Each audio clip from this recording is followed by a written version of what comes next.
Déjà de base, je voulais mettre Courtois, mais apparemment on n'a pas le droit. Bah non, enfin c'est pas nous, Non, on s'est non, pas mais fait bien les sûr. gamins, non. Non. T'es quand même parti sur Saliba Varane. T'as pas mis Maignan dans les cages, mais derrière, c'est bleu, blanc, rouge, les gars. Il y a ton coq à la maison, il attend que ça. Et Samba manque d'expérience au niveau européen, Saliba, il n'y a pas de problème. Ah non, mais là, il n'y a pas débat, je suis désolé. Il y a quelqu'un qui arrive, qui nous met 50 buts sur une saison. Lui, il s'en passe. Lui, dans son 11, il dit non, moi, Erling, je suis pas fan. Salut à tous, j'espère que vous allez bien parce que nous on est au top. Bienvenue dans Top 90, l'émission de 90 minutes dans laquelle on débat foot sous forme de top list. Et quoi de mieux qu'un 11 combiné pour le retour de la Ligue des Champions. On va donc faire notre 11 idéal, l'équipe parfaite, des joueurs à disposition sur cette phase de poule. Donc attention, pas les blessés, les Thibaut Courtois, les Kevin De Bruyne, on va voir un petit peu tout ça, mais on va rentrer dans les détails. Il combine autant entre les infos qu'avec les analyses. Quentin Gesp est avec nous. Comment ça va, Quentin ? Bah écoute, j'ai sorti la Ligue Europa pour un pour petit hommage à... Je ne comprends pas cette... Non, c'est un petit hommage à Unai Emery. Bon, c'est pour la petite blague, mais... Non, tout va bien. Petite référence à Aston Villa, traditionnelle, mais... Voilà, pour le retour de l'Europe, quoi. Oui. Voilà, après, je te rappelle que tu joues en Conference League, Quentin. Oui, mais si tu gagnes la Conference League... Tu vas en Europa League. Et si tu gagnes l'Europa League, tu vas en Champions. Voilà. Et elle est là, la transition. Exactement. Venez dans deux saisons, on reparlera du 11 combiné avec les meilleurs joueurs d'Aston Villa, avec Moussa Diaby évidemment en ailier gauche. Ouais.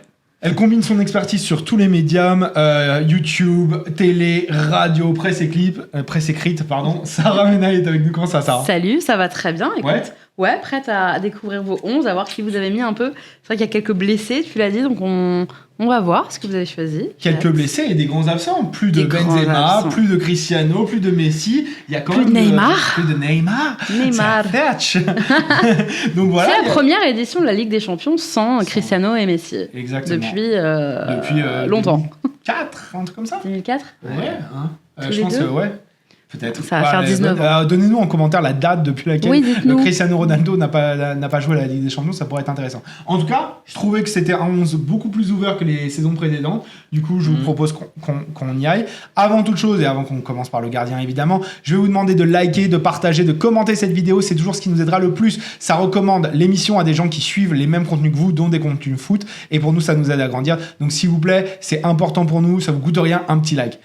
On commence par le commencement, le gardien. Sarah, tu as mis Ter Stegen alors que nous, on a mis Mike Maignan. Pourquoi ce choix qui est une traîtrise à la patrie, évidemment ? Parce que je savais que vous alliez mettre Mike Maignan. Tu as juste l'esprit de contradiction comme ça. Déjà de base, je voulais mettre Courtois, mais apparemment on n'a pas le droit. Bah non, enfin c'est pas nous, on s'est pas fait les ligaments, nous. Non. J'ai mis Ter Stegen parce que pour moi, c'est le meilleur gardien en ce moment. Ça me fait mal de le dire, mais pour moi, c'est le meilleur gardien au monde en ce moment. Ça se jouait évidemment avec Mike Maignan et même avec Yann Sommer. Voilà, pour être honnête. J'hésitais vraiment entre le gardien de l'Inter et même Mike Maignan, évidemment, vu ses performances. Mais j'ai choisi Ter Stegen parce qu'il fallait mettre quelqu'un du Barça aussi. Et parce que... ça veut dire que t'as fait un... Voilà, il fallait. Non, mais parce qu'il fait un très bon début de saison et parce que pour moi, Ter Stegen est derrière Courtois, c'est difficilement... si, il fait un très bon moi je trouve que Maignan est meilleur. Relance à la main, au pied, franchement, il est peut-être pas, il est au moins aussi bon au pied. À la main, je le trouve extraordinaire. Mais la relance au pied, oui, complètement. Mike Maignan 10 fois, mais... Penalty. Ouais, mais t'es en Ligue des Champions. Alors pour moi, ton 11, il a plus d'expérience. Tu mets un grand gardien, tu mets Ter Stegen qui a exactement quelle expérience. Ok, mais il a de l'expérience aussi sur des petites remontadas dans sa tête. Il a des petites remontadas dans sa tête. Bon, du coup, Quentin, qu'est-ce qui t'a fait pencher la balance pour Maignan, toi ? L'état de forme. Je pense que Maignan, sur les 3 dernières saisons, c'est devenu une référence à son poste. Je vois un gardien qui a vraiment passé un cap depuis la saison dernière, qui est aussi dans l'esprit collectif, on va dire, est devenu une vraie référence à son poste. Et comme tu l'as dit, même s'il n'a pas forcément l'expérience de Ter Stegen en Europe, je vois un gardien qui est capable de sortir des grandes performances dans les matchs qui comptent. Et sur penalty, c'est quand même un sacré gardien. Il nous a vite fait oublier Hugo Lloris, je trouve, en équipe de France. Oui, ça faisait quelques temps qu'on militait un peu. Quand il était à deux à dire oui, en même temps, c'est pas compliqué. Qu'est-ce que t'en penses, toi ? Pourquoi t'as choisi leader charismatique, les relances, l'assurance, honnêtement, je trouve. Enfin, j'ai jamais vu Mike Maignan, et il a peut-être pas eu l'occasion encore, mais vaciller comme Ter Stegen a vacillé parfois en Ligue des Champions, même s'il est, en fait, il est capable d'extrêmes performances très très hautes, mais parfois il est capable d'être absent. Et je trouve que après, j'ai sûrement une petite sensibilité pour Mike Maignan, formé dans un club d'Île-de-France, mais peut-être. Mais honnêtement, je trouve que son leadership, son talent, et le place vraiment dans une bonne position. Je mets honnêtement top 3 mondial aujourd'hui, largement. Donc, je trouve que c'est vraiment le gardien moderne, tout ce qu'on attend de lui. Donc, après, honnêtement, si Onana n'était pas aussi mauvais sur cette début de saison, j'aurais placé Onana peut-être au moins en concurrence. Par rapport à la saison dernière. Ouais, même pour son expérience. Vraiment, il a été incroyable. Il a mené son équipe en finale de Ligue des Champions, ce que n'a pas réussi à faire Mike Maignan. Mais est-ce que vous avez hésité avec d'autres ou vraiment pas? Non. Je te dis, moi, oui, Mike Maignan, j'ai hésité évidemment entre Ter Stegen et Maignan. Yann Sommer, parce que je trouve qu'il fait un très bon début de saison avec l'Inter et que. Moi, je trouve que c'est trop faible. C'est pas le même. Vous êtes dur avec Sommer. Non, mais c'est pas le meilleur. Enfin, c'est pas le même. Ouais, voilà, c'est ça. C'est qu'on a peut-être. Il y a peut-être Oblak dans la. Je l'ai mis, mais en fait, ça fait quelques saisons qu'il n'est pas au top. En vrai. Bon, on avait les vrais deux concurrents. Onana pourrait revenir s'il se remet un peu à la page, mais on avait les deux concurrents, 2 contre 1. On part sur Maignan, ça se passe. On part sur Maignan, hein, vous allez... bien sûr. Alors là, par contre, on va pas citer Brice Samba. Comment ? Non, mais Brice Samba, c'est trop tôt. C'est trop tôt. Ah ouais, Brice Samba. On aime beaucoup, mais on parle de Ligue des Champions. Non, mais c'est parce qu'en fait, il y a Lens qui affronte Arsenal en Ligue des Champions. C'est pour ça, ok. Ramsdale, ça t'a pas venu à l'esprit ? Non, pas forcément, mais je plaisante. Non. Mais oui. Mais on va passer aux centraux. Ok, qu'est-ce qui se passe sur les centraux? Alors, il y a en tout cas, il y a du désaccord. Avec Quentin, on a tous les deux placé Ruben Dias. Ah, j'étais sûr Ruben Dias. Bah oui, je te l'avais mis en plus. Ouais, non, mais c'est complètement. Non, mais tu m'envoies parce que alors faut révéler les coulisses de l'émission. Donc je demande à tout le monde de m'envoyer les 11 un peu avant pour préparer un peu. Et Sarah, elle m'envoie en fait 4 options différentes. Genre c'est Didier Deschamps. Elle double tous les postes. Le but du jeu, c'est profondeur de banc, mon ami. Profondeur de banc. Mais tu devais faire un choix. Et t'es parti. Alors là, j'étais quand même surpris. T'es quand même parti sur Saliba Varane. Alors, moi, je suis pas. T'as pas mis Maignan dans les cages, mais derrière, c'est bleu, blanc, rouge, les gars. Il y a ton coq à la maison, il attend que ça. Derrière, c'est bleu, blanc, rouge. Derrière, la charnière, pour moi, elle est française. Elle est made in France. Elle est Saliba Varane. Mais parce que c'est solide. Parce que comment ne pas faire confiance à une charnière Saliba Varane? Mais malgré les états de forme des uns et des autres, pour moi, les deux sont complémentaires. Pour moi, les deux sont solides derrière. Mais évidemment que j'aurais bien voulu mettre Ruben Dias et je te l'ai mis dans mes options. Mais il y en a. Je t'avais mis plein d'options. Oui, c'est ça. Je t'ai dit, il faut trancher. C'est le but du jeu. Sinon, j'ai tranché. Bleu, blanc, rouge. On est parti sur Varane, Saliba. Pour moi, c'est très solide derrière. Pour moi, c'est une charnière à laquelle tu peux faire confiance. Et Samba manque d'expérience au niveau européen. Saliba, il n'y a pas de problème. Moi, Saliba, j'y crois. On a un vrai souci avec Arsenal. Mais non, mais c'est pas vrai. Non, mais non. Faut voir l'émission de la semaine dernière pour suivre, mais oui, on a. Ah non, mais regardez ce qu'il nous a dit la semaine dernière aussi sur Arsenal. Non, mais. Non, mais je comprends. Oui, il y a une expérience en Ligue des Champions. Non, mais vraiment, j'ai rien contre Arsenal. Je tiens à. Et pourquoi vous n'avez pas mis Hernandez alors? Ah, moi, je l'ai mis. Ah, tu l'as mis. Ok, pardon. Moi, je l'ai mis. Moi, j'ai juste dit Ruben Dias. T'as mis Ruben Dias, Hernandez. Ah non, moi, j'avoue, j'ai mis Luis Fernandez. Lucas en défense centrale, Luis Fernandez. Exactement. Écoute, franchement, world class. Même je sais même pas, il doit avoir 70 ans Luis aujourd'hui. Mais non, Lucas Hernandez, honnêtement, j'avoue, peut-être que je suis biaisé aussi un petit peu. Non, moi je l'aurais mis aussi. Mais je le trouve incroyable. Il a l'expérience. S'il est vraiment au top physiquement, il est tellement vraiment monstrueux, que ce soit physiquement dans son intelligence défensive, dans son analyse des situations. J'ai aussi hésité avec son positionnement. Il est capable de porter le ballon parfois, que ce soit dans l'axe ou dans le demi-espace ou sur le côté. Je le trouve vraiment incroyable. Il a l'expérience. Avec Kim, honnêtement. J'ai vraiment hésité avec Kim. Okay. Mais je le trouve. Franchement, je suis impressionné par Kim. Il fait des débuts au Bayern, il est monstrueux aussi. Il fait une saison incroyable. Je me suis dit, il a pas assez de bagages derrière lui pour y aller. Après, bon, c'était que Gvardiol, pareil, même question. Il y a eu franchement, c'était le poste le plus tendu. D'accord. Vraiment, c'était le plus ouvert. Saliba, je trouve que, c'est pas une ineptie de le mettre. Après, il est pas titulaire en équipe de France. Il y a Upamecano devant lui et je trouve que Upamecano, il fait encore trop d'erreurs. Il me fait un petit peu peur, Upamecano. Ouais. Je l'aime beaucoup, mais il me fait un petit. Je suis pas hyper sereine. C'est pour ça que je trouve que là, c'est deux mecs. Tu pars à la guerre avec eux quand tu veux. Ouais. Et s'ils sont là, pour moi, c'est... Ruben Diaz, c'est difficilement contestable aussi comme joueur. Mais qu'est-ce qui t'a fait préférer Kim, toi ? En fait, Franchement, j'avais pas de préférence, mais fallait mettre un nom, quoi. Non, mais maintenant que tu me parles de Lucas Hernandez, effectivement, ça aurait pu être l'une des options. J'ai pas du tout pensé à... Enfin, son nom m'est pas venu directement en tête. J'aurais très bien pu le mettre.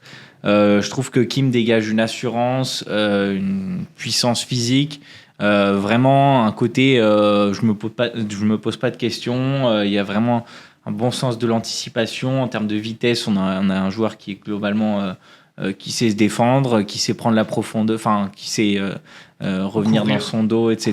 Courir, 30 mètres derrière lui, ouais. Exactement. Et ça, vraiment, je trouve ça très intéressant. Et je trouve que à côté de Ruben Diaz, ça le fait, quoi. Il y a une complémentarité qu'on peut trouver et qui me plaît bien là-dedans. Moi, je suis d'accord avec toi. Pour moi, c'était entre la fraîcheur et l'expérience, et j'ai basculé sur l'expérience pour Lucas Hernandez. Mais Sarah, si tu devais choisir entre les deux, t'irais où ? Parce que du coup, entre Kim et Fernandez ? Ouais. Ou Saliba. Enfin, après, non, mais pour moi, c'est encore tendre. Pareil, c'est comme Kim. Ruben Diaz Hernandez. Ruben Diaz, Lucas Hernandez. Ouais. Allez, moi, t'as le Cocorico, va jusqu'au bout. Ouais. Attends. Donc, on a une belle... mis une charnière française, je vais pas te choisir Kim alors que j'ai l'option Hernandez. 3 joueurs, on a déjà 2 Français. Mike Maignan dans les cages, Lucas Hernandez à gauche, Ruben Diaz à droite. On part solide. Ça va changer sur latéraux. Hein. Comment ? Araujo, est-ce que ça a été dans vos esprits ou jamais ? Non, pas vraiment. Ouais. Non, j'ai pas pensé. Je le trouve impressionnant, mais pareil, l'année dernière, je l'ai pas. Il a peut-être un peu il a été un peu pris à défaut. Ouais. L'année dernière, c'est une année bizarre aussi, quand même, avec la Coupe du Monde, etc. Mais non, moi, je le mettrais pas au même niveau. C'est le même genre de joueur que Saliba. Dans mon esprit, c'est quelqu'un qui forcément va devenir un très très grand assez vite, mais pour cette saison en tout cas, si je dois établir le 11 type, c'est trop tendre, c'est pas encore suffisamment confirmé en tout cas au très très haut niveau européen. Gvardiol, Saliba, Araujo, très très bon, mais besoin de confirmer. Ouais, besoin de confirmer au deuxième trimestre. Et ça peut être dans 6 mois d'ailleurs. Ouais, ça peut être très vite. Bien sûr. Non, vraiment, en plus, je suis totalement d'accord.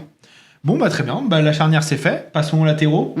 Sarah, est-ce que tu peux nous révéler tes latéraux ? Ouais, Dumfries à droite. Ouais. Alphonso Davies à gauche. Alors, qui d'autre qu'Alphonso Davies à gauche ? J'ai hâte de voir. Oui, j'ai hâte parce que. Je vais vraiment passer pour le mec le plus biaisé de la Terre. D'accord, ok. Oui, forcément. Pardon. Non, mais j'ai pas de souci. Nuno Mendes à gauche Alphonso Davies. Alphonso Davies, je le trouve pas honnêtement incroyable sur les matchs qu'il joue depuis 2 saisons et demie. Sérieux ? Je dis pas qu'il est. Alors attention, je le place franchement top 5 mondial à son poste large. Ouais. Donc largement, ouais. Après, il y a des débats. Maintenant, je trouve que honnêtement, Nuno Mendes, s'il est pas blessé, je le trouve plus sûr défensivement que Alphonso Davies. Je trouve qu'il a la même vélocité, il a plus de personnalité. Je le trouve vraiment incroyable. Honnêtement, je le trouve. Non, mais j'aime beaucoup Nuno Mendes, mais pour moi, le choix Alphonso Davies s'est imposé parce que je trouve que dans la régularité en fait et dans ce qu'il propose. Il est hyper solide et moi je le trouve très impressionnant. C'était un choix naturel. Moi je me suis vraiment, alors là pour le coup, je me suis pas trop posé la question. Je sais pas, t'as mis qui, Quentin ? Alors, pour j'ai mis Alphonso Davies, mais j'étais à 2 doigts de placer Théo Hernandez, moi. Ah ok. En fait, je comprends Nuno Mendes, mais Nuno Mendes, je le mets carrément dans la même catégorie que les Araujo, que les Saliba, etc. En fait, c'est pas parce qu'il a pas de référence européenne. Là, pour le coup, on a un joueur qui a déjà joué en Europe, qui a déjà montré qu'il avait largement le niveau. Ce que j'attends de lui, en fait, c'est de la régularité, notamment sur sa fiabilité. Voilà, sa fiabilité, parce que c'est un joueur qui a fait qu'une demi-saison l'année dernière. Il était constamment blessé et c'est dommage. Mais quand tu dis quand il est pas blessé, il est hyper bon. Et tu es là en mode mais il faut déjà qu'il soit pas blessé en fait. Oui, mais il va revenir là, donc t'inquiète. Il va revenir, il va se mais j'espère vraiment que sur une saison, en tout cas complète, on va pouvoir le voir parce que Oui, c'est un phénomène, mais il faut qu'il joue, qu'il arrive à enchaîner, parce que on en a vu des jeunes joueurs qui avaient énormément de talent, qui montraient énormément de promesses et qui au final n'ont pas obtenu la carrière qu'ils méritaient parce qu'ils ont été impactés par les blessures, quoi. Et Dumfries à droite. Non, je vous dis non, mais du coup, droite, on valide Alphonso Davies. Vous êtes deux sur la valeur sûre à gauche. Je trouve que c'est pas non plus infamant.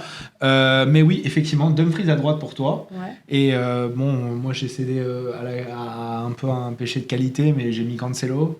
Ouais, moi aussi, c'est exactement ça, parce que on ne sait pas où il en est. On ne sait pas s'il va réussir à s'imposer dans ce Barça. On ne sait pas si il va bien s'entendre avec Xavi, comme il s'est bien entendu avec. Sur le papier, c'est un gros coup pour le Barça. Ouais, exactement. Mais c'est un beau recrutement.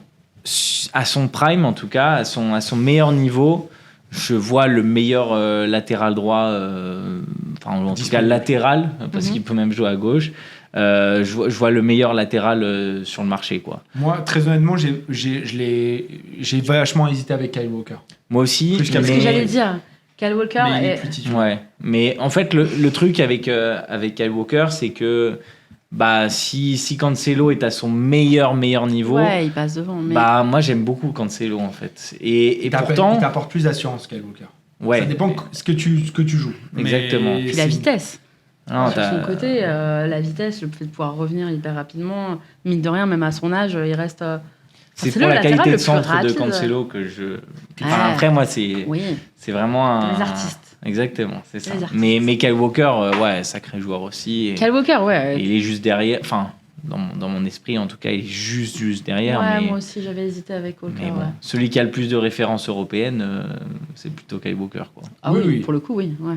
Bon, totalement. Du coup, on part sur des latéraux. Alphonso Davies à droite, Cancelo à gauche. Ça me paraît offensif, mais Cancelo à droite et Alphonso Davies à gauche. On n'a pas mis Trippier. Non, tu voulais l'évoquer ?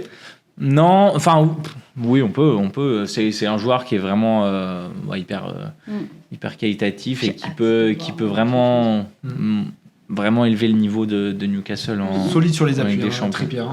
Ouais, et puis joueur qui est capable de marquer des buts sur coup franc, etc. J'ai trop adoré Newcastle. Je ramène un peu au PSG parce que j'aime bien faire ça. Hakimi, c'est rentré dans vos têtes ou jamais, honnêtement? Pas vraiment. Mais ça aurait pu. Je suis d'accord avec ça, je l'ai pas lu. Pour la saison dernière qui n'est pas réussie, mais après en termes de qualité, tu peux pas nier le fait qu'Hakimi peut rentrer dans cette liste. Il fait partie des tops à son poste. Après, il fait pas une saison incroyable. Pour moi, il est pas assez bon à la relance et parfois il a du mal à. Ouais, dans son dos évidemment, mais il a du mal parfois à imposer. Ce qui me plaît avec Nuno Mendes, c'est que même quand il jouait avec Messi et Neymar, il n'hésitait pas à faire le choix qui lui paraissait le plus juste, même quand Neymar lui redemandait la balle. Hakimi parfois est trop effacé, j'aime bien les joueurs qui ont. Alors, je te rejoins totalement sur l'effacement d'Hakimi. Moi, ce qui m'inquiète avec Hakimi, c'est-à-dire que quand l'équipe coule, il coule avec l'équipe. Et qu'il n'y a pas de révolte, c'est pas lui qui va inverser la tendance. C'est pas lui qui va réveiller l'équipe. Alors, je dis pas que c'est forcément son rôle, mais quand Paris sombre, il sombre avec, quoi. Et ça me fait peur parce que tu dis, mais dans des moments comme ça, on a besoin de joueurs, et notamment d'expérience, et notamment comme Hakimi, qui puissent un petit peu justement réveiller un peu tout le monde. Et c'est pas du tout le cas. C'est-à-dire que lui, il se laisse vachement, je trouve, influencer par la dynamique de l'équipe. Quand ça va bien, il est bon. Quand ça va pas, Hakimi n'est vraiment pas bon. Et du coup, c'est ça qui est inquiétant, c'est que sur des matchs en jeu de Ligue des Champions, tu t'attends à ce que un mec comme ça, vu son âge, son expérience et puis sa qualité, arrive à inverser un petit peu la situation, à réveiller un peu ses coéquipiers. Et lui, je trouve qu'il tombe, mais les deux pieds dedans, il plonge dans le naufrage de l'équipe, et c'est ça qui m'inquiète. Tu peux pas être bon que quand ça va bien. Parfois, quand ça va mal, il faut aussi être celui qui retourne le truc, et je trouve qu'Hakimi manque à ce niveau-là un petit peu de personnalité en tant que joueur. Juste pour préciser, j'ai mis Nuno Mendes malgré sa blessure parce qu'il revient pour la phase de poule de Ligue des Champions, ce qui n'est pas le cas de Militao ou de Courtois, donc c'est pour ça qu'on les a pas évoqués un petit peu avant, mais voilà. Donc du coup, ça nous fait gardien Mike Maignan, défense centrale Lucas Hernandez, Ruben Dias, et donc latéraux Alphonso Davies, Cancelo. On passe au milieu de terrain. Allez. Il y avait du choix là au milieu. Il y avait de la qualité. Il y avait la qualité. J'ai mis Rodri, Bellingham, Camavinga. Ça va, tu veux nous dire ton milieu de terrain? Bah ouais, moi je t'ai mis Je t'ai mis Ugarte. Ouais, mais pour moi, c'est. Mon ami, je voulais te faire plaisir. C'est gentil, mais. Manuel Ugarte, je t'ai mis. C'est pas à moi qu'il faut faire plaisir. Là, c'est à sa mère qui fait plaisir. Sa mère, elle est contente. Elle va regarder 90 Minutes, elle va dire c'est bien. Manuel, elle est saucée. Son agent aussi. Son agent aussi, ouais. Rodri et Bellingham aussi. Ouais. Ugarte, parce que pour moi, mais enfin, Paris a recruté peut-être le joueur qui leur manquait. Et on l'espère tous, le remplaçant de Thiago Motta qui enfin est arrivé, en tout cas c'est ce qu'on souhaite. Ouais, N'Golo Kanté. Non, mais je trouve qu'en termes de pressing, mais même à la relance, je le trouve très bon. Pour l'instant, moi il m'impressionne. Contre Lyon, je l'ai trouvé très bon. C'est tôt quand même ça. C'est tôt, mais j'ai envie d'y croire. Mais j'ai très envie d'y croire aussi. Mais alors de là, le mettre dans le 11 idéal direct des poules, je trouve que bon, il y avait. En plus, surtout que tu mets Rodri, donc t'avais un profil défensif. Ouais, j'avais déjà. Lui, il est allé full technique, mais toi, t'avais déjà. Ah non, moi j'y suis allé tranquille. Je suis allé en mode on met 2 défensifs et on met un mec un peu plus créatif et un peu plus vers l'avant. Ouais. Moi j'ai blindé avec Rodri et Ugarte, genre ça passe pas, il y a personne qui passe. Et après on met Bellingham, genre amuse-toi, il va marquer des buts, tu vois. Blindage, équilibré. T'as mis quoi, full offense. Vas-y, Quentin. Moi, j'ai opté pour un milieu qui est capable de se ressortir du pressing par la technique. Ah ouais, ça va tripoter la balle. Hein. Ouais, là on a un milieu qui est capable de construire quelque chose. Avec Kimmich à la récupération. Ouais. Un joueur qui a suffisamment confirmé au niveau européen. Modric, parce que sortir Modric d'un 11... Ça m'a fait mal au cœur de l'enlever. Ah non, mais Modric... Je sais, Modric, mais Zidane aussi pendant que vous y êtes. Ça y est. Non, ça y est pas. Mais non. Juste ce qu'il fait encore aujourd'hui. Tous les ans, on dit que c'est plus titulaire. Il est plus titulaire au Real. Modric. Attendez, j'adore Modric. On va pareil. Mais parce qu'on est sur une transition, qu'on est sur une nouvelle génération au milieu au Real et qu'on est en train de changer petit à petit, et notamment tu l'as dit avec Camavinga, etc. Mais Modric, effectivement, c'est valeur Modric version Ligue des Champions. C'est le joueur qu'il faut jamais sortir. Pour la créativité, Kimmich, Modric. Et Bellingham, parce que. Toi, c'est un ballon qui part derrière eux, genre c'est à cata, quoi. Franchement, Kimmich, moi je trouve que ça fait 2 saisons qui montrent qu'en 6, il y a des lacunes. Genre, il est remis en question au Bayern, ça réclamait un vrai 6. Lui, en plus, en double pivot avec Goretzka, c'est pas non plus assurance au risque. Je trouve que moi, j'ai besoin de voyager solide. On est là pour parler football, on n'est pas là pour faire le 11 avec Maradona, milieu défensif, etc. On les connaît, les 11 n'importe quoi. Moi, avec mon équipe, je veux aller à la guerre, mais genre... Quoi ? Tu aurais pu mettre Xavi Simons. Non mais attends, t'as vu ma défense centrale? Non, arrête. T'as vu ma défense centrale? T'as vu le calibre des gens là? Rodrigo, ouais, non mais quand même. Quoi? Avec Ruben Dias et Kim derrière. Tu vas les exposer quand même. Ouais, y a pas de problème. J'avoue que t'as Ruben Dias derrière, tu peux un peu te faire plaisir au milieu. Non, arrêtez, il y a Stone qui fait l'aller-retour devant lui déjà. Non. Tu peux te faire plaisir. Il faut. Et en plus, Rodri, c'est pas un manchot. Le mec, il met des buts décisifs en finale de Ligue des Champions. Il y avait beaucoup d'options au milieu. Déjà, il y en a un qui est sûr, c'est Bellingham, on l'a tous mis. Bellingham, je pense que vu sa série, son début de saison, le talent intrinsèque, voilà. Et après, on a dit qui? Alors, on a Rodri tous les deux. Moi aussi, tous les deux. Non, moi je l'ai pas. Toi, tu l'as pas. Vous l'avez tous les deux. Rodri, Bellingham. Maintenant, Rodri, Bellingham. Je vous le laisse. Moi, j'avais mis qui? Ah oui, j'ai mis Ugarte, ouais. Et après, il y a Modric. Moi, j'ai dit Camavinga. Camavinga, c'est le. Donc, on a choisi entre Camavinga, Ugarte ou Modric. Moi, j'ai envie d'aller sur Modric, j'ai envie de rejoindre quoi ça. Allez, d'accord. Prime au Ballon d'Or. Bellingham, Modric, Rodri. Non, j'avoue, honnêtement, je vais pas. Franchement, il y a pire. Je vais pas me battre entre Camavinga et Modric. J'étais un peu plus sur le côté moment et en ce moment qui c'est que je mets, mais c'est vrai que moi on aligne ça. Franchement, c'est mon bonheur. Ouais, on a connu pire. Ouais, franchement grave. Parlons des choses sérieuses. Maintenant, parlons des choses sérieuses. On va parler dans un premier temps de l'ailier droit. Tu nous as mis un ailier droit. J'ai mis Vini, hein. Vini ? Bah ouais, j'ai mis. Tu l'as déplacé à droite. Je l'ai mis. Pourquoi tu racontes les coulisses comme ça? Mais non, mais forcément. Non, pardon, tu l'as déplacé parce qu'il joue à gauche d'habitude. Parce que je l'ai mis à droite. Non, mais parce qu'on a eu un débat. Qui t'a pu mettre en ailier gauche du coup? C'est ça le truc. On a eu un débat avant l'émission. Ouais, j'ai mis Vini à droite parce que pour moi, tu peux pas sortir Vini des 3 de devant. Et en fait, il y avait tellement de choix aussi devant entre guillemets que c'était compliqué. Que du coup, j'ai dit vas-y, moi je te mets Vini à droite. Vu la forme du moment, vu la saison dernière, vu l'enchaînement, comment se passer de Vinicius. Donc j'ai mis Vinicius à droite. Parce qu'il y a d'autres choix qu'on verra après. Parce que oui, on a tous mis Mbappé à gauche, voilà, évidemment. On va mis Mbappé à gauche. Et qu'on a sûrement tous mis Haaland dans l'axe. Donc, j'ai pas mis Haaland. T'as pas mis Haaland, t'as mis qui ? J'ai osé mettre Kane. Mais on en parlera après. Viens, on continue. Oui, pour les ailiers. On est tous d'accord pour mettre Mbappé à gauche. On n'a pas voulu déplacer Mbappé. Non, toi, tu dis du coup, plutôt que prendre un vrai ailier droit, tu préfères mettre Vini à droite. Ouais. Je préfère mettre Vini à droite parce que je peux pas me passer de Vinicius en fait, et que si tu te poses vraiment la question, bien sûr que si j'étais manager et que je le ferais pas, mais là dans un 11 idéal, tu me demandes le 11 idéal pour la Champions, c'est pas forcément équilibré, c'est pas forcément au poste auquel ils évoluent actuellement, mais pour moi je pouvais vraiment pas sortir Vinicius de mon top 3 de devant, et je pouvais pas sortir Mbappé non plus. Donc à partir de là, le choix se fait quand même assez rapidement, tu mets Mbappé à gauche, tu décales Vini à droite. Il y avait d'autres options, hein. Je suis ouverte aux propositions. Un joueur dans un poste qui n'est pas habitué. C'est pas son poste. Mais après, voilà. Mais après, vous avez fait comment, vous ? Quentin, dis-nous comment moi, en fait, j'ai longtemps hésité entre Vinicius et Mbappé. J'ai opté pour l'un des deux, du coup. C'était Mbappé pour l'efficacité, pour les références dans les grands matchs. Même si Vinicius, évidemment, il a aussi répondu présent dans les grands matchs, je crois. C'est l'autre. Mais voilà, droite, malheureusement, j'ai dû sacrifier Vinicius pour mettre un vrai ailier droit. Et un vrai ailier droit, ça se discute ça aussi. Oui, mais quelqu'un qui a joué à droite en tout cas, et qui joue encore à droite, Bernardo Silva, pour compléter un peu mon quatuor d'esthètes. C'est ce que j'allais dire. Tu nous as fait une équipe. Non, mais on est là pour jouer au ballon. Il aime pas Luis Enrique, mais ça va tripoter. Attends, tu sais comment on joue au five, hein.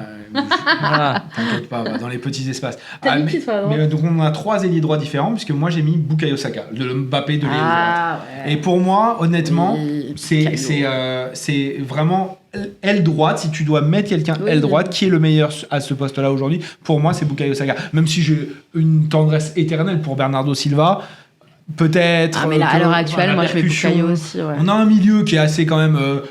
Avec Modric et Bellingham, on va le contrôler la balle. Peut-être qu'on peut lancer sur les deux ailes quelqu'un. Moi j'ai mis Saka. Pour moi, il est incroyable. Il marque, il porte son équipe d'Arsenal. Il est peut-être encore un peu jeune, mais il apportera plus de vitesse et plus de profondeur. Et peut-être que c'est pour ça que j'ai pas le même attaquant que vous, mais. Justement, je suis parti sur la profondeur sur les côtés et peut-être un numéro 9 de contrôle. Oui. Non, de contrôle plus. Okay. Ouais, ça s'entend. Moi, j'y ai pas pensé parce que manque d'expérience européenne. Il a jamais joué la Ligue des Champions. J'ai pas assez confiance en un joueur qui a pas encore. Si je vois Arsenal, alors. Moi, ok. Non, mais c'est magnifique, j'y ai même pas pensé. Moi, franchement, Saka, je suis pas fan. Incroyable. À chaque fois que je me mets dans cette situation, je vais en prendre une sur la. C'est vrai qu'on n'a pas mentionné pas mentionné Declan Rice au milieu, mais oui. On aurait pu mettre Declan Rice.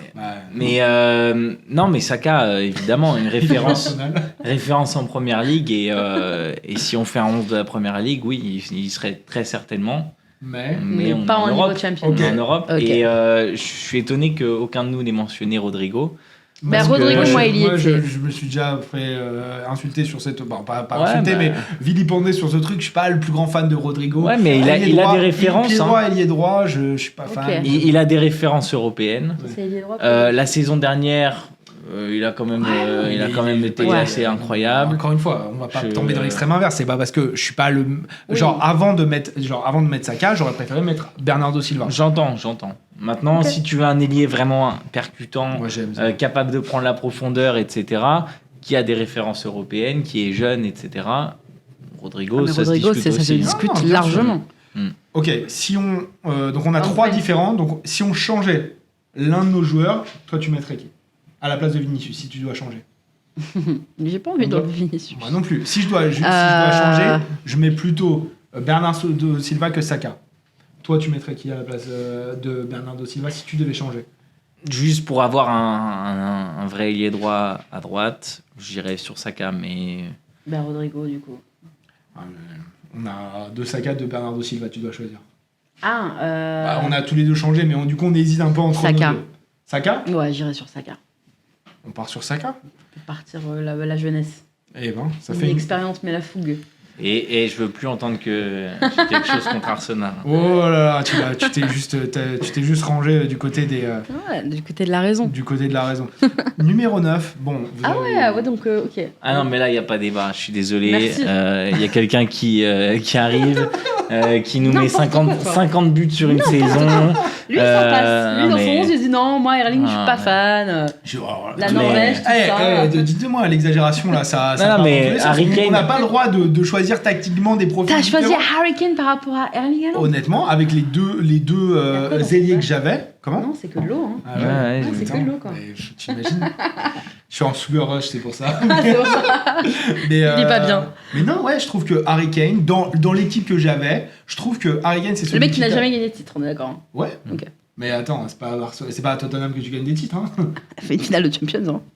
Oui, mais. Pas porter son équipe jusqu'à la victoire finale. Mais t'as vu l'équipe? Genre, il y en a un qui s'est fait porter par l'équipe et il y en a un qui l'a porté.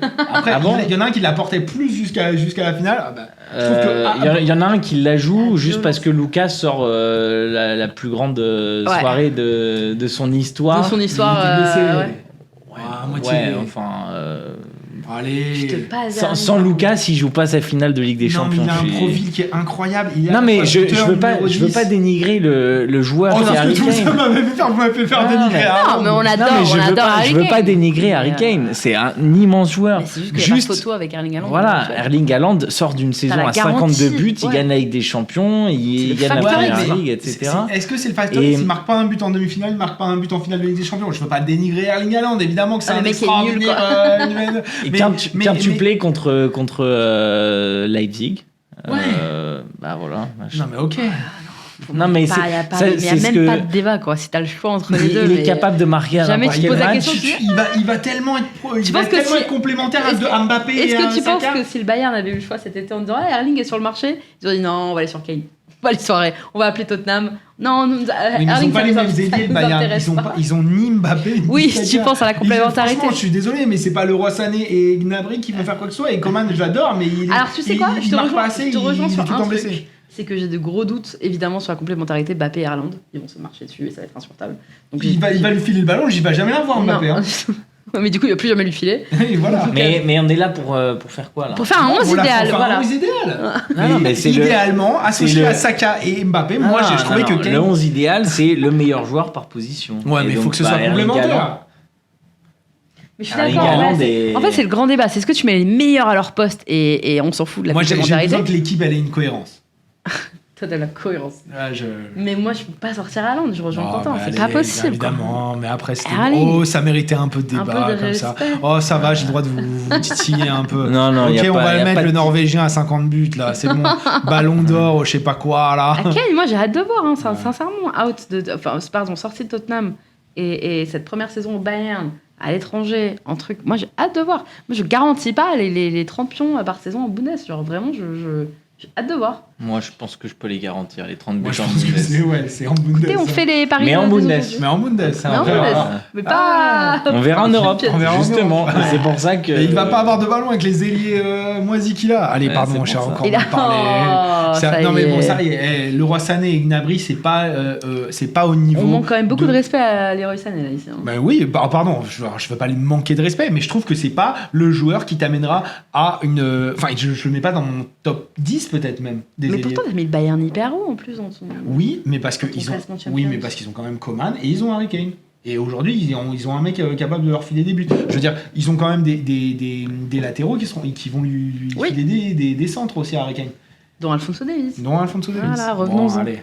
Mais et puis ils ont le génie le génie de l'Allemagne. C'est un mec qui est capable de prendre l'équipe en 6 mois, il fait 3 changements, c'est un savant fou, mais il est capable de il a battu le Bayern avec une défense Mitchell Bakker, Colin Dagba en latéraux, Marquinhos t'inquiète pas que moi je l'ai pas oublié. Je l'ai oublié. Non, attends. Ah ouais. Et comment il s'appelait juste Colin Dagba. Le défenseur gauche qui est parti au Qatar, le Sénégalais.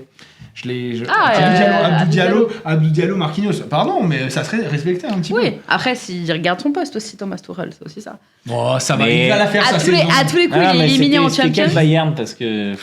Bah, c'était un Bayern quand Un même peu avec, nul, quoi. avec Lewandowski déjà. Hein. Ouais, mais un peu Ouais, nul. ouais. Oh, comment Bah, non, mais collectivement, c'était pas un grand Bayern. Bah, il y avait Hansi Flick quand même. Hein. Oui, mais. Bah, d'ailleurs, Hansi, si Ouais, tu nous j'allais dire, regardes. ouais, grave. Ah, bon, Hansi Flick. on enregistre l'émission juste avant France-Allemagne, du coup, enfin Allemagne-France, je crois. Donc, bon.